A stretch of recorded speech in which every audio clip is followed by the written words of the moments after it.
بسم اللہ الرحمن الرحیم۔ السلام علیکم ورحمۃ اللہ وبرکاتہ۔ دوستو، آج ہم آپ کے سامنے ایک ایسے صحابی کے قبول اسلام کا تذکرہ کریں گے جو نبی کریم صلی اللہ علیہ وسلم کے حقیقی چچا ہیں، جن کو نبی صلی اللہ علیہ وسلم نے سید الشہداء کا خطاب دیا تھا۔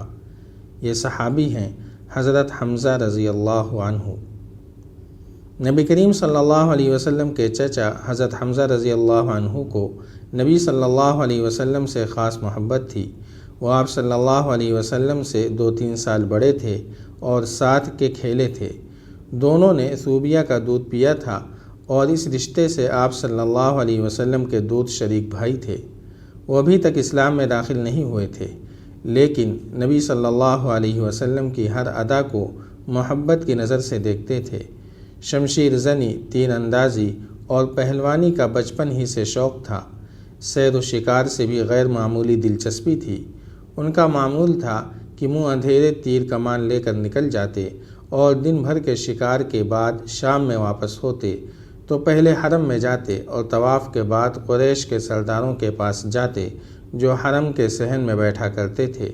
اس طرح سب سے ان کی دوستی تھی اور سب ان کی قدر کرتے تھے۔ یعقوب بن عقبہ کہتے ہیں کہ ایک دن حضور صلی اللہ علیہ وسلم صفا پہاڑی پر تشریف لے جا رہے تھے کہ اچانک سامنے سے آ کر ابو جہل نے آپ کا راستہ روک لیا اور آپ کو بہت تکلیف پہنچائی۔ حضرت حمزہ شکاری آدمی تھے اور اس دن وہ شکار کرنے گئے ہوئے تھے، اور حضور صلی اللہ علیہ وسلم کے ساتھ ابو جہل نے جو کچھ کیا وہ حضرت حمزہ کی بیوی نے دیکھ لیا تھا۔ چنانچہ جب حضرت حمزہ شکار سے واپس آئے تو ان کی بیوی نے ان سے کہا، اے ابو عمارہ، جو کچھ ابو جہل نے آج تمہارے بھتیجے کے ساتھ کیا ہے، اگر تم اسے دیکھ لیتے تو نہ جانے تم اس کے ساتھ کیا کرتے۔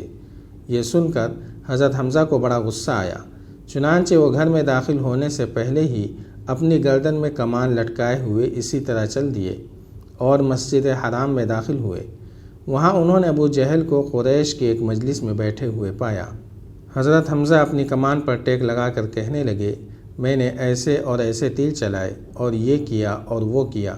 پھر انہوں نے دونوں ہاتھوں سے کمان پکڑ کر ابو جہل کے کانوں کے درمیان سر پر اس زور سے ماری کہ کمان ٹوٹ گئی، اور کہا کہ یہ تو کمان کی مار تھی، اس کے بعد تلوار کی ہوگی۔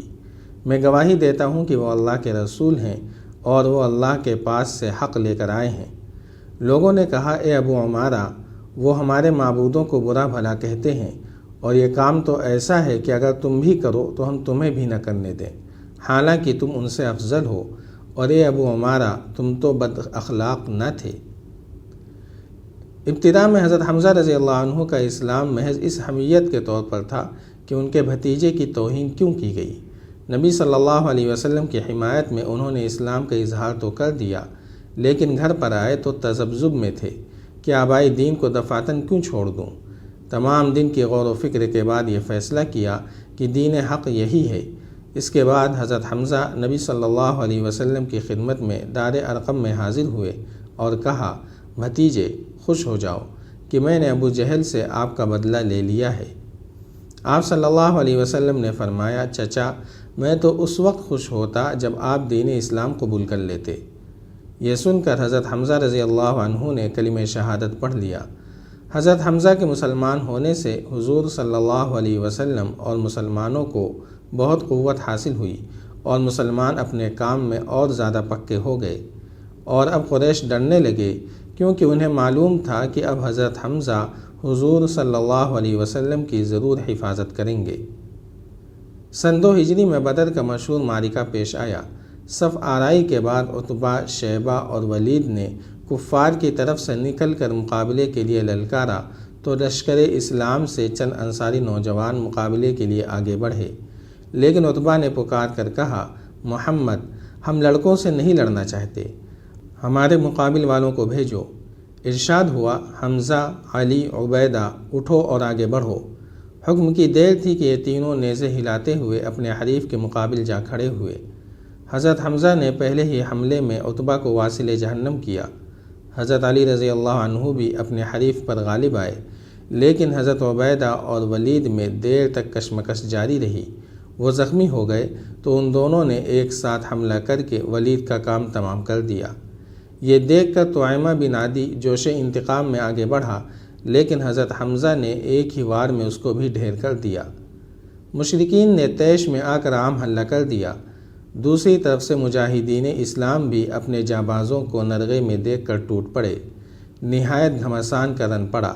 حضرت حمزہ رضی اللہ عنہ کے دستار پر شتر مرغ کی کلغی تھی، اس لیے جس طرف گھس جاتے تھے صاف نظر آتے تھے۔ دونوں ہاتھ میں تلوار تھی اور مردانہ وار دونوں تلواروں کو کام میں لاتے ہوئے پرے کا پرا صاف کر رہے تھے۔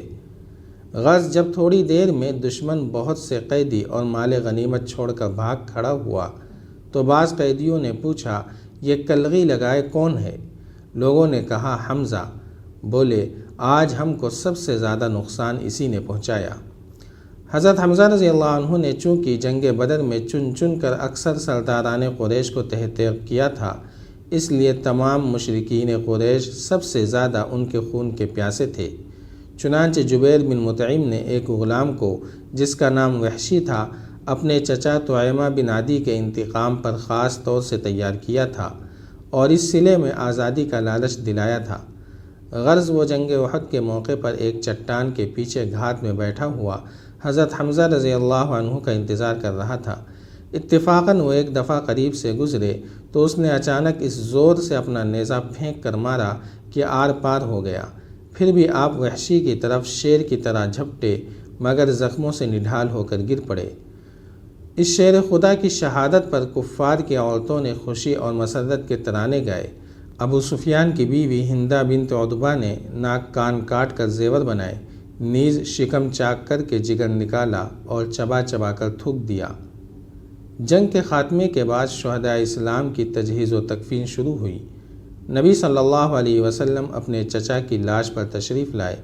چونکہ ہندہ نے ناک کان کاٹ کر نہایت دردناک صورت بنا دی تھی، اس لیے یہ منظر دیکھ کر بے اختیار دل بھر آیا اور مخاطب ہو کر فرمایا، تم پر اللہ کی رحمت ہے، کیونکہ تم رشتہ داروں کا سب سے زیادہ خیال رکھتے تھے، نیک کاموں میں پیش پیش رہتے تھے۔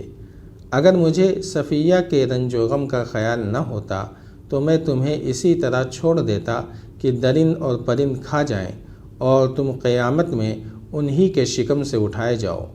خدا کی قسم، مجھ پر تمہارا انتقام واجب ہے، میں تمہارے بدلے 70 کافروں کا مسئلہ کروں گا۔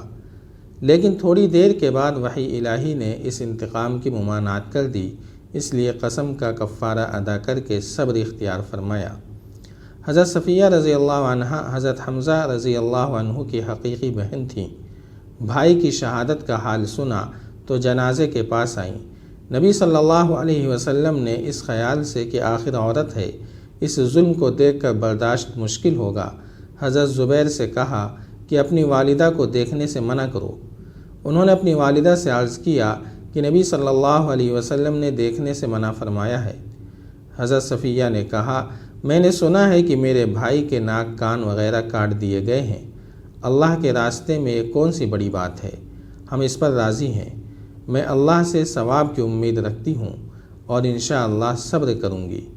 حضرت زبیر نے نبی صلی اللہ علیہ وسلم سے جا کر اس کلام کا ذکر کیا تو نبی صلی اللہ علیہ وسلم نے اس جواب کو سن کر دیکھنے کی اجازت عطا فرما دی۔ آ کر دیکھا، انا للہ پڑھی اور حضرت حمزہ کے لیے استغفار و دعا کی۔ حضرت صفیہ رضی اللہ عنہ اپنے صاحبزادے حضرت زبیر کو 2 چادریں دے گئی تھیں کہ ان سے کفن کا کام لیا جائے، لیکن پہلو میں ایک انصاری کی لاش بھی بے گور و کفن تھی، اس لیے انہوں نے دونوں شہیدان ملت میں ایک ایک چادر تقسیم کر دی۔ اس ایک چادر سے سر چھپایا جاتا تو پاؤں کھل جاتے اور پاؤں چھپائے جاتے تو سر کھل جاتا تھا۔ نبی صلی اللہ علیہ وسلم نے فرمایا کہ چادر سے چہرہ چھپاؤ اور پاؤں پر گھاس اور پتے ڈال دو۔ غرض سید الشہداء کا جنازہ تیار ہوا۔ نبی صلی اللہ علیہ وسلم نے خود نماز جنازہ پڑھائی۔ اس کے بعد ایک ایک کر کے شہدائے احد کے جنازے ان کے پہلو میں رکھے گئے اور آپ نے علیحدہ علیحدہ ہر ایک پر نماز پڑھائی۔